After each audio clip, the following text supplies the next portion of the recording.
மணிவண்ணா உன் செவ்வடி செவ்வி திருக்காப்பு.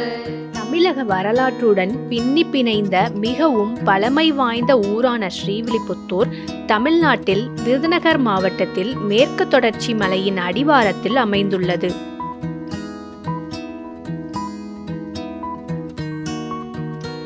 உலகம் முழுவதும் வாழும் தமிழர்களின் விருப்பமான இனிப்பு பட்டியலில் தவிர்க்க முடியாத ஒன்றாக இருப்பது இவ்வூரில் தயாரிக்கப்படும் பால்கோவா.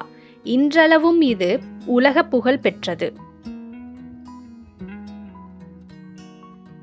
இந்த கோவில் கட்டிடக்கலையின் உண்மையான அற்புதம் யாதெனில் சிக்கலான சிற்பங்கள் மற்றும் அலங்கரிக்கப்பட்ட அதன் உயரமான கோபுரமும்தான்.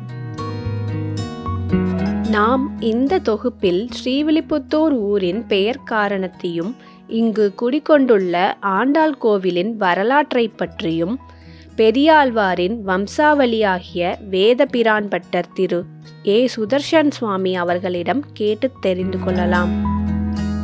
மென்னடையன்னம் பறந்து விளையாடும் வில்லிபுத்தூர் உறைவாந்தன் பொன்னடி காண்பதோர் ஆசையினாள் என் பொறுகையர் கண்ணினே துஞ்ச இன் அடிசிலொடு பாலமுதூட்டி எடுத்த என் கோலக்கிழியை உன்னொடு தோலமை கொள்ளுவன் குயிலே உலகளந்தான் வரக்கூவாய். பாண்டிய தேசத்திலே மல்லி வளநாடு என்கிற பெயரை உடையதான ஒரு நகரம். மல்லி என்கிற ராணி அவளாலே ஆளப்பட்டதான ஒரு தேசம்.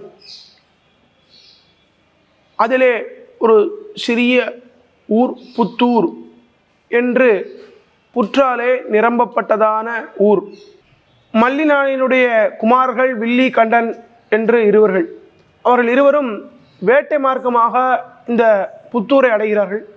அதிலே கண்டன் என்பவன் தனித்து செல்லப்பட்டு ஒரு புலியை வேட்டையாடும் பொழுது புலியானது கண்டனை அடித்து கொன்று விடுகிறது. கண்டனை காணாமல் வில்லி அழைத்து அயர்ந்து உறங்கும் பொழுது அவருடைய கனவிலே மகாவிஷ்ணு தோன்றி ஒரு இடத்தை சுட்டி காமித்து அந்த இடத்திலே புற்றிற்குள்ளே தான் சயன திருக்கோலத்திலே எழுந்தருளி இருப்பதாகவும் இந்த புற்றை அழித்து ஊருண்டு பண்ண வேண்டும் என்று கூறுகிறார். வில்லி எழுந்திருந்து எம்பெருமானாலே கனவில் காட்டப்பட்ட இடத்தையுடைய புற்றை அகற்றி பார்க்கும் பொழுது உள்ளுக்குள்ளே சயன திருக்கோலத்திலே பெருமாள் வடபத்திரசாயி எம்பெருமான் சயனித்துள்ளார். வில்லி ராஜாவாலே புற்றால் நிரம்பப்பட்ட இந்த ஊர் அனைத்தும் புற்று நீக்கப்பட்டு ஊர் நிர்மாணம் செய்யப்பட்டு அந்த எம்பெருமானுக்கு கோவிலும் கட்டப்பட்டது. வில்லியாலே புதிதாக உண்டு பண்ணிய ஊர் என்பதால் வில்லிபுத்தூர் என்று இந்த ஊருக்கு பெயர் ஏற்பட்டது.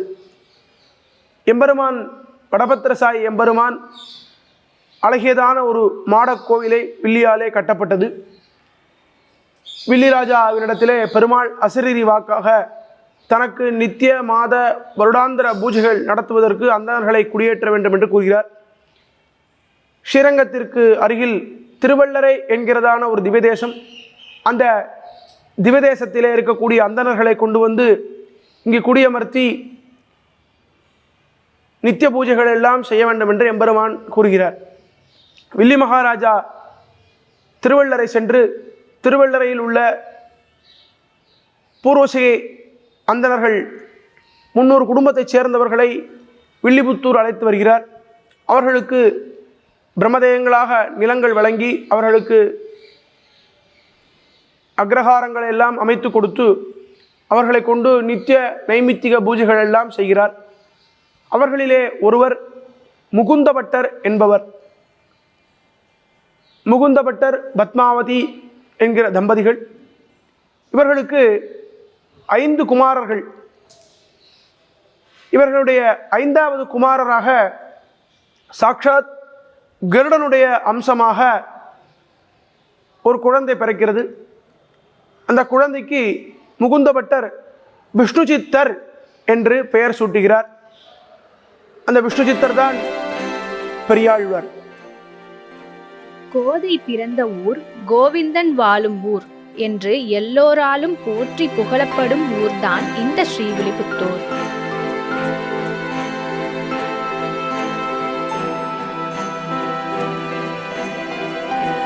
பாண்டி சபையிலே பரதத்துவ நிரூபணம் செய்த பெரியாழ்வாரிடத்திலே சாக்ஷாத் பூமி பிராட்டி தானும் அவதாரம் செய்ய வேண்டும் என்று ஆசை கொண்டாள். ஏற்கனவே வராக அவதாரத்திலே பெருமாளிடத்திலே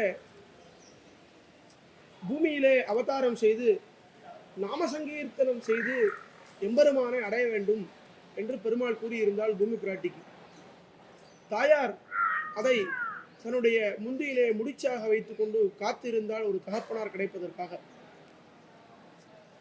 நாமசங்கீர்த்தனத்தை பெருமையை உலகுக்கு செல்வதற்கு இப்படி ஒரு தகப்பனார் கிடைக்க மாட்டார் என்று ஸ்ரீவில்லிபுத்தூரிலே பெரியாழ்வாருடைய பெண் பிள்ளையாக அவதாரம் செய்ய வேண்டும் என்று பரதத்துவ நிரூபணம் செய்தவுடன் பூமி பிராட்டி எம்பெருமானிடத்திலே தெரிவிக்கிறார். பெருமாள் ஒரு நல்ல முகூர்த்தம் பார்த்து அந்த நாளிலே நீ பூமியிலே பெரியாழ்வாருடைய பெண் பிள்ளையாக அவருடைய நந்தவனத்திலே அவதரிக்க வேண்டும் என்று கூறுகிறார். நாம் இப்பொழுது தரிசனம் செய்து கொண்டிருக்கக்கூடிய இந்த திருநந்தவனத்திலே ஆடி மாதத்திலே பூர நட்சத்திரத்திலே செவ்வாய்க்கிழமையிலே மத்தியான வேளையிலே பெரியாழ்வார் புஷ்ப கைங்கரியம் செய்து கொண்டிருக்கக்கூடிய சமயத்திலே பூமி பிழந்த சப்தம் கேட்கிறது. பூமி தாரண சப்தேனா என்று புராணம் கூறுகிறது.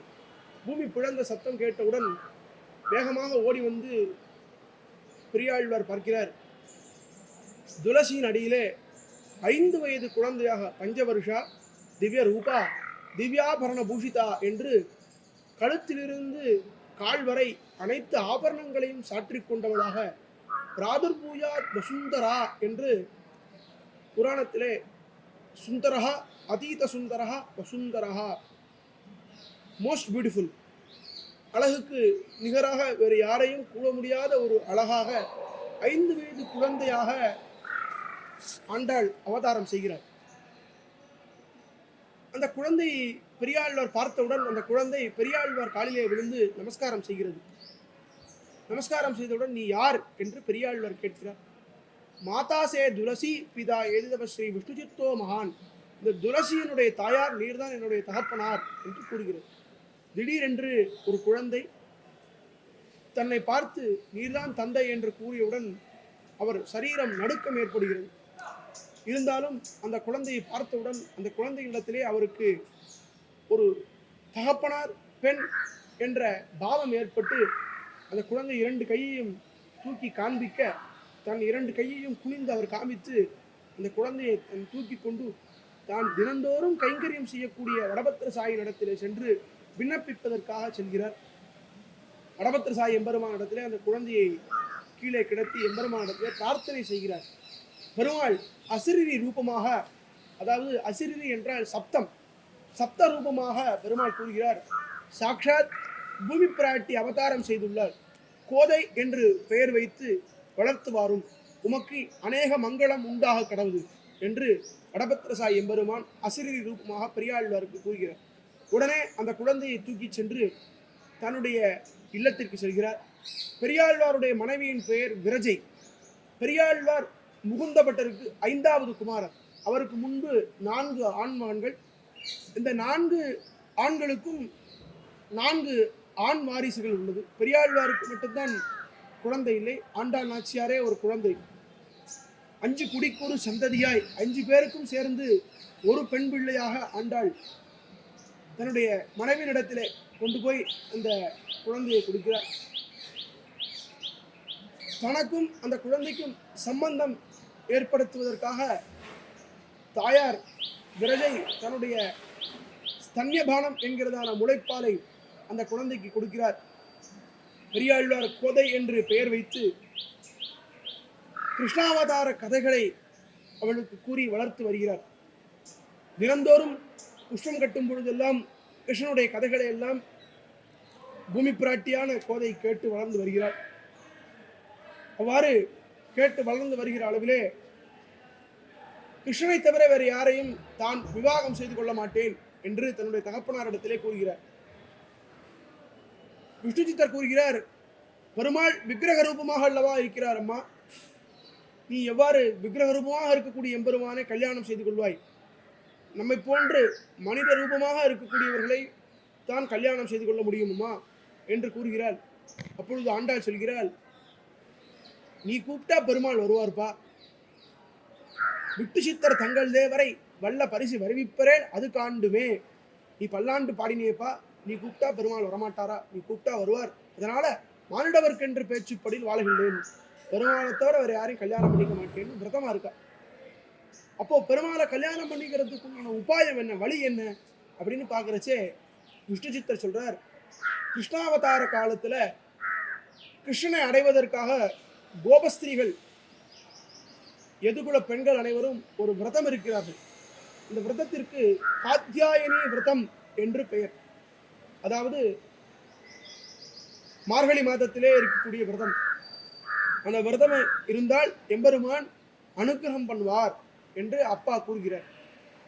ஆண்டாள் நாச்சியார் தானும் தன்னுடைய தோழிகளோடு அனைவரும் சேர்ந்து எம்பெருமான் கீதையிலே மாசானாம் அகம் மார்கசீர்ஷோகம், மாதங்களிலே நான் மார்கழியாக இருக்கிறேன் என்று கூறுகிறார். அந்த மாதத்தை தேர்ந்தெடுத்து தன்னுடைய தோழிகளோடு சேர்ந்து நெய்யுண்ணோம், பாலுண்ணோம், நாட்காலை நீராடி மையிட்டெழுதோம், மலரிட்டு நாமுடியோம், செய்யாதன செய்யோம், தீக்குறளை சென்னோதோம், ஐயமும் பிச்சையும் மாந்தனையும் கைகாட்டி உய்யுமாறு எண்ணி உகந்தேலோ ரெம்பாவாய். உய்வதற்கான வழியாகிய இந்த மாதத்தை தேர்ந்தெடுத்து தான் மட்டும் இல்லாமல் தன்னோட தோழிகளோடு சேர்ந்து திருமக்குள தீர்த்தத்தில் இருந்து தொடங்கி வடபத்திரசாயி எம்பெருமான் சன்னதி வரை இந்த ஊரையே ஆய்ப்பாடியாகவும் இங்கே வடபத்திரசாயி எம்பெருமானே ஸ்ரீ கிருஷ்ணனாகவும் பாவித்து தாங்கள் அனைவரும் இடைப்பெண்களாக பாவித்து மார்கழி விரதம் மேற்கொள்கிறாள் தாயார். இந்த மார்கழி விரதத்தின் பயனாக எம்பெருமான் ஸ்ரீரங்கம் எழுந்தருளச் செய்து கொண்டு வா என்று பெரியாழ்வாருக்கு அசரீரி வாக்காக ரங்கநாதர் கூற, பெரியாழ்வார் தன்னுடைய பெண் பிள்ளையான ஆண்டாளை ஸ்ரீவில்லிபுத்தூரிலிருந்து ஸ்ரீரங்கம் கொண்டு செல்கிறார். அங்கே காவிரி கரையிலே தான் அனுஷ்டானம் செய்து கொண்டிருக்கும் பொழுது பல்லக்கிலே இருந்த ஆண்டாள் நாச்சியார் மறைந்து விடுகிறாள். எம்பெருமானிடத்திலே சென்று, ஒருமுகல் தன்னை உடையேன், உலகம் நிறைந்த புகழாய் செங்கன்மால் தான் கொண்டு போனானோ என்று நிற்க, ரங்கநாதர் ஆண்டாளை திருப்பி அனுப்பி பங்குனி உத்தரத்தன்று ஸ்ரீவில்லிபுத்தூர் வந்து நான் ஆண்டாள் நாச்சியாரை விவாகம் செய்து கொள்கிறேன் என்று மீண்டும் ஸ்ரீவில்லிபுத்தூருக்கு அனுப்பி வைக்கிறார். ஆண்டாள் நாச்சியார் எம்பெருமான் எப்போ வருவானோ என்று கனவு காண்கிறார். அந்த கனவினுடைய வெளிப்பாடுதான் நாச்சியார் திருமொழி பாசுரங்கள். அதிலே வாரணம் 1000 சூழ வளம் செய்து நாரண நம்பி நடக்கின்றான் என்னது, பூரண பொற்குடம் வைத்து புறவெங்கும் தோரணம் நாட்ட கணாக்கண்டேன் தோழி நான் என்று எம்பெருமான் மாப்பிள்ளை ரங்கநாதர் வரும்பொழுது பெரியாழ்வார் பூர்ணகுமம் கொடுத்து வரவேற்று பாணிகிரகண பரியந்தம், அதாவது கல்யாணம் வரை அனைத்தையும் 10 பாசுரங்களிலே கனவு பாசுரங்களாகவும் எம்பெருமானுக்கு தான் சூடி கிடைந்த மாலைகளை சூட்டி அனுப்பியும் தன் வஸ்திரத்தை கொடுத்தும் எம்பெருமானுடைய வஸ்திரத்தை கொண்டு தன்னை வாட்டம் தனிய வீச வேண்டும் என்றும் விரகதாபத்தினுடைய தெரிவிக்கும் வகையாக நாச்சியார் திருமொழி என்று பாசுரங்களை தாயார் அருளி செய்தார். பங்குனி உத்தரத்தன்று ஸ்ரீரங்கத்திலிருந்து கருட வாகனத்திலே ஸ்ரீவில்லிபுத்தூர் எழுந்தருளி ஆண்டாள் நாச்சியாரை பெரியாழ்வார் தன்னுடைய திருக்கரங்களிலாலே கன்னிகாதானம் செய்து கொடுக்க ரங்கநாதர் இங்கே ஸ்ரீவில்லிபுத்தூரிலே தாயாரை விவாகம் செய்து கொள்கிறார். இன்றும் நாம் ஸ்ரீவில்லிபுத்தூரிலே 2 திருக்கோயில்களாக கோயில் உள்ளது. பெரியாழ்வார் கைங்கரியம் செய்த வடபத்திரசாயி எம்பெருமான் சன்னதி, தனியாக ஆண்டாள் சன்னதி. அந்த ஆண்டாள் சன்னதியிலே ஆண்டாள், ரெங்கமன்னார், கருடாழ்வார் ஆகிய 3 திருமேனிகளும் பெரியாழ்வாருடைய திருக்கரங்களிலாலே பிரதிஷ்டை செய்யப்பட்ட எம்பெருமான்கள் 3 பேரும். ஆண்டாள், அழகி மணவாளனான ரங்கநாதர், கருடாழ்வார். அனைத்து திவ்யதேசங்களிலுமே எதிரே எழுந்தருளிய கருடாழ்வார் இந்த ஒரு திவ்யதேசத்தில் மட்டும் எம்பெருமான் உனக்கு என்ன வர வேண்டும் என்று கேட்க, அனைத்து திவ்யதேசங்களிலும் நான் எதிரே இருந்து சேவிக்கிறேன், இந்த ஒரு திவ்யதேசத்திலே நான் அருகில் இருந்து சேவிக்க வேண்டும் என்று கருடன் கேட்க, கருடாழ்வாருக்கு தனக்கு சமமான ஆசனம் தந்தருளி ஆண்டாள், அழகிய மணவாளன், கருடன் என்று 3 பேரும் தனி திருக்கோயிலே எழுந்துள்ளார்கள். அந்த திவ்யமங்கல விக்கிரகமானது பெரியாழ்வாராலே பிரதிஷ்டிக்கப்பட்டது. பெரியாழ்வார் அந்த விக்கிரகத்தை பிரதிஷ்டித்தவுடன் ஆண்டாள் நாச்சியார் அந்த விக்கிரகத்திலே எழுந்தருளியுள்ளாரா என்று பெரியாழ்வார் மனதிலே நினைக்க, ஆண்டாள் நாச்சியார் பெரியாழ்வாரிடத்திலே உமக்கு என்ன கைங்கரியம் வேண்டும் என்று கேட்கிறார். பெரியாழ்வார் உன்னுடைய நாமாவை நான் எப்பொழுதும் சொல்லிக்கொண்டே இருக்க வேண்டும் என்று விண்ணப்பிக்கிறார். பெரியாழ்வாராலே கேட்கப்பட்ட அர்ச்சனை நாமாவளி கைங்கரியம் பெரியாழ்வாருடைய வம்சாவளியான நாங்கள் தினந்தோறும் ஆண்டாளிடத்திலே அர்ச்சனை, நாமாவளி, மந்திரபுஷ்பம் ஆகிய கைங்கரியங்களை செய்து வருகிறோம். தாண்டு பல கோடி 100,000